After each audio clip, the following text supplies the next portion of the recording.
Why is there this double standard here where Anthony Albanese moved so quickly to demand that Mr Somyurek be sacked, but hasn't had the courage to take the same decisive action about his own MP?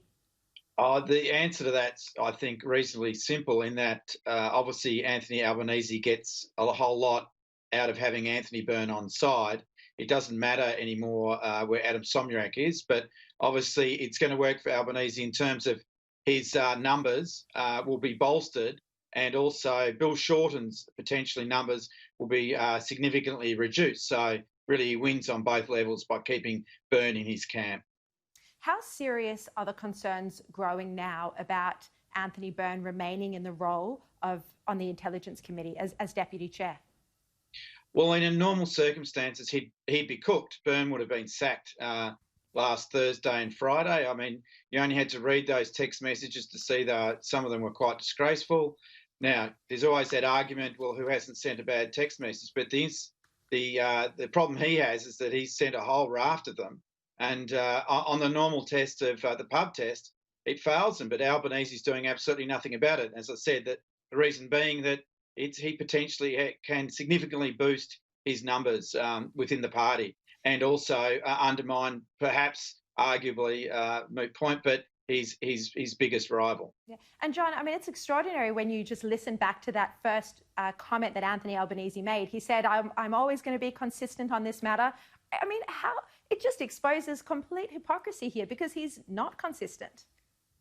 No, well, and you can only, I suppose, accept what he's done on the basis that it's just a very crude political manoeuvre, that people that Byrne is now well and truly on Albanese's side, and you can only explain it that it's just a totally sort of crass almost decision where you don't punish someone for basically being, in my view, quite sexist, obviously foul-mouthed, obviously vengeful. I believe that Anthony Byrne is an incredibly bitter individual, and that just comes out in all these text messages. Now, why Anthony Albanese wants to stick with him? Well, you wouldn't normally, but obviously Anthony Byrne means something to him in terms of his path ahead.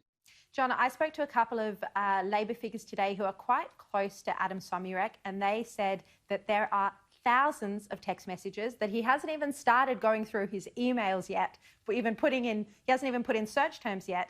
How much more have you got to come on this?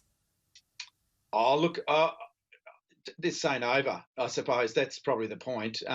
Now, what you've got with, I'll say that much, it's just not over. But what I would say is that Anthony Albanese's gambled on it sort of disappearing within days.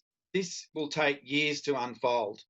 Basically, it will go through the processes of IBAC and the Ombudsman, the investigation into Somyurek. But what you'll also have is you'll have a court case probably. You will have so much nastiness and bitterness that there's going to have to be a total realignment of the Victorian ALP, national intervention. This can go on for years, and it just really points out the extent to which Anthony Byrne that Albanese sees him as being absolutely crucial to his future. But I would tend to think that if I were him, I would have cut him loose, because Anthony Byrne, you know how much more you've got to come in terms of text messages and emails, I imagine. Well, I suppose I know a fair bit, and it's going to keep coming. Look, that's the reality of it. And the other point that's worth making is Albanese's office, or people close to him or very close to his office, leaked against the Australian last week in a pretty disgraceful manner. In fact, that I haven't seen in 35 years of journalism. So that just shows how incredibly desperate that office is as well. Yeah. That in many ways, that tells me everything about where Anthony Albanese's at.